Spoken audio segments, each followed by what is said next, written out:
All right. So, good afternoon, Ragini. Good You're afternoon. from NLU Jodhpur, right? And Yes, what year are you in? I'm in the fifth year. I'll be graduating this year. Oh, fair enough. And what's your role in the ADR Society, Ragini? I was a convener in the ADRC of NLU Jodhpur. Okay. So I think I just wanted to. So the purpose of doing this call is to just gain some introspect into what the NLUJ ADR Society really does, and in general as to where do you as a convener see a mediation going towards. So I think the first question that I want to ask you is based on what you have seen during the tenure of your law school. How do you think mediation has grown, and not just mediation in general, mediation competitions in specific? And do you really think that mediation competitions and whether mediation can be a career opportunity after graduating is possible? Do you see any correlation between the two? Okay, so to address your first question, I think generally we've seen a lot of growth in the mediation competitions in the past, like 3-4 years specifically. Like NLUJ had its first edition, Malsar had its first second edition in the previous year itself. Similarly, NHS also had it. So there is definitely a growth that is being seen in the ADR culture and a growing consciousness to use these methods to resolve disputes in the college sphere itself. What this will mean eventually is that in the professional world as well, more and more disputes will be resolved adopting this method, because there's a growing consciousness that this is a better mechanism, and if more and more college students are exposed to it, it will end up to these mechanisms being adopted more frequently. Oh, And yes, I do, to address your second question, I do think that the uh, ADR competitions help in a career for mediation. In fact, one of our past conveners is already working in this sphere, and they do what is needed for the ADR people. Like, it helps the ADR competitions, they help hone the skills of mediation and negotiation. They help the students listen more, and they help them align the interests of the parties more, instead of just listening to the superficial goals, which on the face of it may not seem as together. So, yes. all right. Fair enough. In connection to that, you did mention, NLUJ recently had its second edition of your competition, and based on my knowledge and my experience, your NLUJ has a different, little niche version of a conventional mediation competition, and I believe it's called deal mediation.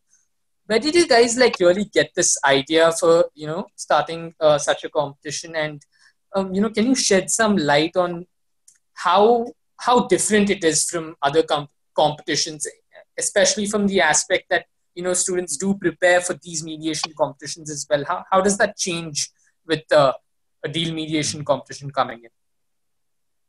So, firstly, a correction. The remediation competition was supposed to be conducted, but because of the lockdown, we were not able to conduct it. It's now been postponed to August.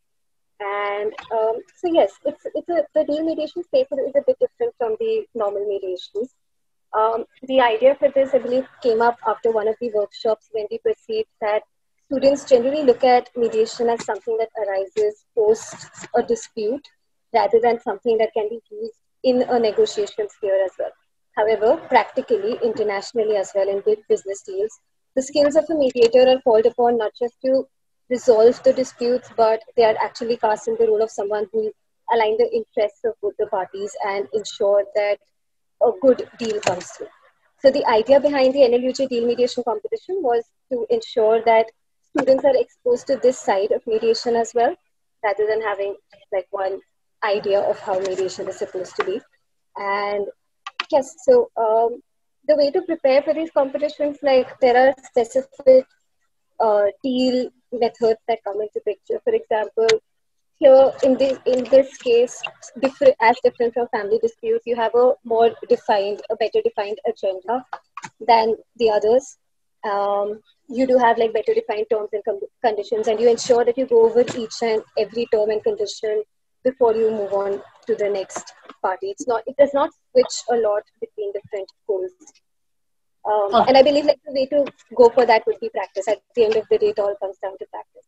And like in today's mechanism, it's very easy to practice, especially because of like these frequent Zoom calls. You can ensure that you have a basic problem in place and the parties are coming together and generally discussing, brainstorming, honing the skills. yeah. In furtherance of that, I think you just mentioned two elements of the next question that I wanted to ask you. Number one is your competition that did get postponed, and number two, the availability and the use of these digital platforms.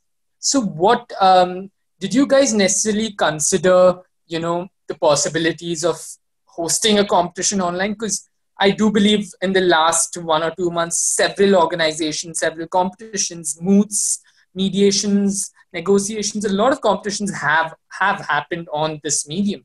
That is the Zoom call. Um, what did you guys even consider? Did you guys even look at Zoom as an option?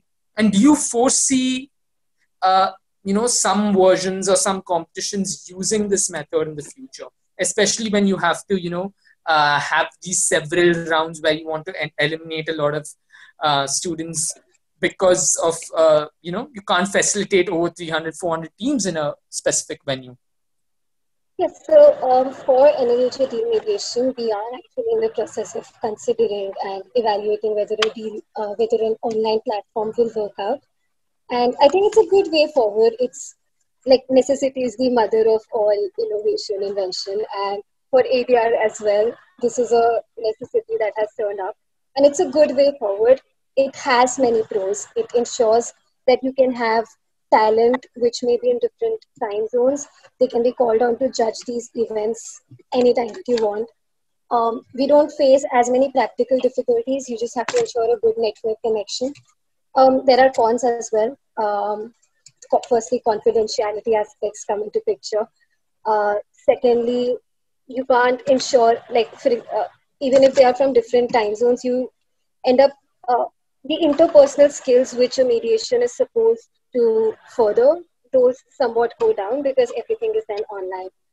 But yes, it's a definite step forward. It's a necessary step forward. I believe in the future, ADR competitions could perhaps have a hybrid aspect of it. Like some part of the competition could be conducted in practice, where students are actually coming in, sitting on a proper table and discussing stuff. And at the same time, it can have a virtual aspect to it, like because we are now so we have adapted to this technology so much, it will be a lot more easier for the students and the people involved to arrive at a conclusion where you can have the judges judging these virtually.